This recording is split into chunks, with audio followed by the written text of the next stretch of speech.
क्या अमेरिका से भारत का चुनाव कंट्रोल किया जा रहा था? यह तय किया जा रहा था कि भारत में कौन जीते कौन हारे, और इसलिए पैसा उंडेला जा रहा था अमेरिका से।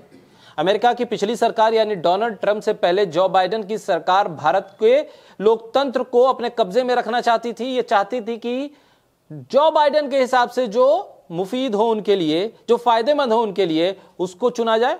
इसलिए भर भर के डॉलर भारत में भेजे जा रहे थे। ये अमेरिका के राष्ट्रपति डोनाल्ड ट्रंप ने जब बयान दिया तब पूरी दुनिया हैरान रह गई। अमेरिका से भारत 21 मिलियन डॉलर भेजे गए, शायद चुनाव में किसी और को जिताने के लिए भेजे गए थे। यह कहा है अमेरिका के राष्ट्रपति डोनाल्ड ट्रंप ने।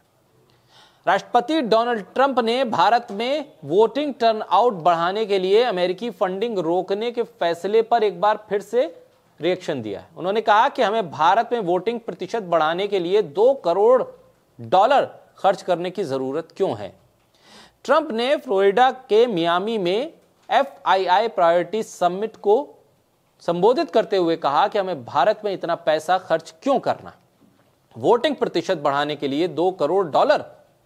ट्रंप ने कहा कि मुझे लगता है कि जो बाइडेन प्रशासन भारत में किसी और को जीतते देखना चाहता था, हमें इस बारे में भारत सरकार से बात करनी होगी। इससे पहले ट्रंप ने 2 करोड़ डॉलर की अमेरिकी फंडिंग रोक के फैसले का बचाव भी किया था। उन्होंने भारत जैसे देश को इस तरह की मदद देने की जरूरत पर सवाल उठाते हुए कहा था कि हम भारत को 2 करोड़ डॉलर क्यों दे रहे हैं, उनके पास बहुत पैसा है, वो दुनिया के सबसे अधिक टैक्स वसूलने वाले देशों में हैं, उनके टैरिफ भी बहुत ज्यादा हैं। उन्होंने कहा कि मैं भारत और उनके प्रधानमंत्री का बहुत सम्मान करता हूं, लेकिन वोटर टर्नआउट के लिए 2 करोड़ डॉलर क्यों देना। एलन मस्क की अगुवाई में 16 फरवरी को DOGE ने अलग अलग देशों की फंडिंग रोकने की घोषणा की थी, जिसमें भारत में मतदान को बढ़ावा देने के लिए 2 करोड़ डॉलर की राशि देना भी शामिल थी। DOGE का कहना है कि अमेरिका ने भारत में मतदान प्रतिशत बढ़ाने के लिए बनाए गए 2 करोड़ डॉलर के कार्यक्रम में कटौती करने का फैसला किया।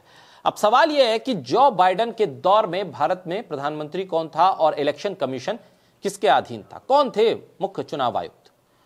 उनको सामने आके बताना चाहिए कि इस कैंपेन के लिए पैसा कहां खर्च हुआ, किसके कहने पर खर्च हुआ, क्यों लिया गया, और क्या इस पे भारत सरकार की मंजूरी शामिल थी।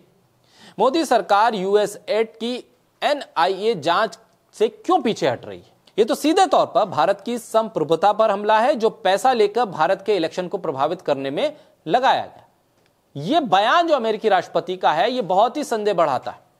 इससे तो भारत की राष्ट्रीयता को भी खतरा। भारत में ये तमाम लोग चुप्पी क्यों साधे हुए हैं। भारत सरकार के सामने ये तथ्य होने चाहिए थे कि इलेक्शन कमीशन जो पैसा आ रहा है उसको कहां खर्च कर रहा है। वोटर टर्नआउट बढ़ाने का यह मामला अगर जो बाइडेन के दौर का है तो यह तय होना चाहिए कि जो बाइडेन के दौर में भारत में कौन कौन चुनाव आयुक्त रहे, इलेक्शन कमीशन किसके अधीन रहा, किस किस ने किस तरह से काम किया, और फंड क्या भारत सरकार की मंजूरी के बिना सैंक्शन के आ गया। क्या भारत का कोई व्यक्ति या पार्टी इस तरह से भारत की संप्रभुता पर हमले को बर्दाश्त कर पाएगी। इस पर कांग्रेस ने कहा है कि अमेरिकी राष्ट्रपति द्वारा दिया गया दावा कम से कम भारत सरकार को इस पर एक श्वेत पत्र लाना चाहिए। कांग्रेस ने इसे बेतुका बयान बताया है, लेकिन यह जरूर कहा है कि इस पर एक श्वेत पत्र जारी होना चाहिए ताकि साफ हो सके कि असलियत क्या है, कहां से पैसा आया, किसको पैसा गया, वोटर टर्नआउट बढ़ाने के मामले में किस किस ने मार्केटिंग की, किस तरह से मार्केटिंग की, किस किस को पैसा गया।